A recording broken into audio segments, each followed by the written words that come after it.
पावसाच्या बातम्या आहेत। राज्यात सर्वदूर पावसानं हजेरी लावली आणि त्यामुळे धरण क्षेत्रामध्ये पाणी साठ्यात वाढ झाली। मुंबईला पाणी पुरवठा करणारं शहापूर तालुक्यातलं मुळकसागर धरण तुडुंब भरून आता ओसंडून वाहत आहे। तर धरण पूर्ण क्षमतेनं भरल्यावर स्वयंचलित 4 दरवाजे उघडले गेले आणि वैतरणा नदीमध्ये पाण्याचा विसर्ग सुरू केलेला आहे। त्यामुळे नदीकाठच्या गावातील नागरिकांनी सतर्क राहावं असंही आवाहन केलंय। अहिल्यानगर जिल्ह्यासाठी वरदान ठरणाऱ्या भंडारदरा धरणाच्या पाणलोट क्षेत्रामध्ये गेल्या 24 तासांपासून पावसाचा जोर कायम आहे। त्यामुळे धरणातला साठा आता 85% पोहोचला। तर चांदोली धरणाच्या पाणलोट क्षेत्रामध्ये पाऊस सुरू असल्यानं इथं पाणीसाठा 75.13% पोहोचलाय। पाथरपुंजा इथं गेल्या 24 तासात जवळपास 181 मिलीमीटर पावसाची नोंद झाली। धरणामध्ये 15,275 क्युसेक वेगानं आता आवक सुरू झाली आहे। उजनीच्या पाणीसाठ्यामध्ये सातत्यानं वाढ होतीये। धरणातला उपयुक्त पाणीसाठा 53.75% पर्यंत पोहोचलाय।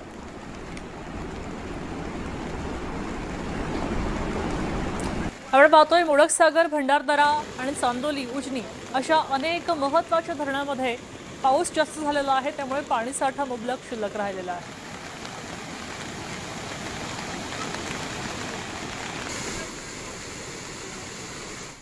आता पालघरची बातमी पाहूया। इथं जोरदार पाऊस आहे। पावसाचा जोर अजून कायम आहे। त्यामुळे पश्चिम किनारपट्टीला पावसानं चांगलाच झोडपलंय।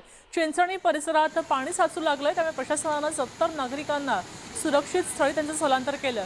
जिल्ह्यात अजूनही अनेक ठिकाणी जोरदार पाऊस सुरू आहे। जनजीवन विस्कळीत झालंय। दरम्यान शेकडो गावांमध्ये पाणी पुरवठा, वीज पुरवठा खंडित झाल्याचं पाहायला मिळतंय। अंधाराचं साम्राज्य पसरलंय आणि मोबाईल नेटवर्क सुद्धा बंद पडल्याचं पाहायला मिळतंय। अनेक गावांचा संपर्क तुटला।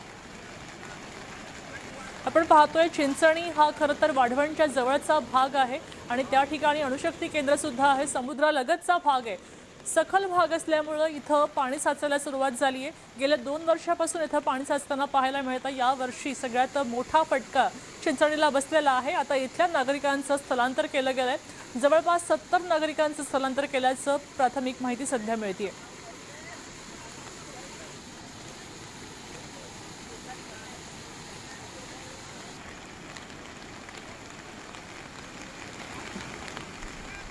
आता सातारा जिल्ह्यातल्या पश्चिम घाट परिसरामध्ये पावसाची धार कायम आहे। संततधार सुरू आहे आणि कोयनेच्या धरणातला पाणीसाठा 68 TMC वर पोहोचला। सततच्या पावसामुळे पाटण तालुक्याला मोठा फटका बसलाय।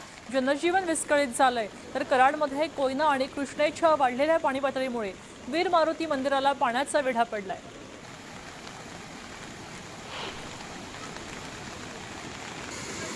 सातारा जिल्ह्याला गेल्या 4 दिवसापासून मुसळधार पावसाने झोडपलेला आहे।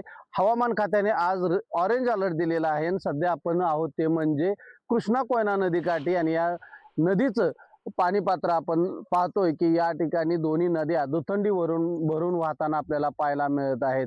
कराड शहराजवळ जे वीर मारुती मंदिर आहे ते पुन्हा एकदा चहूबाजूने या नदीपात्रातील पाण्याने चहूबाजूने वेढलेलं आपल्याला पाहायला मिळत आहे। एकंदरीत पश्चिम घाट परिसरातील पाटण तालुक्याला या पावसाचा मोठा फटका बसलेला पाहायला मिळत आहे।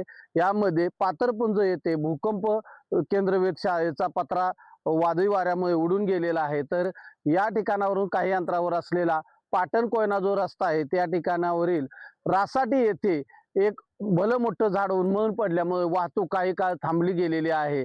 तर तिसरी दुर्दैवी घटना ही तारळे विभागात घडलेली आहे।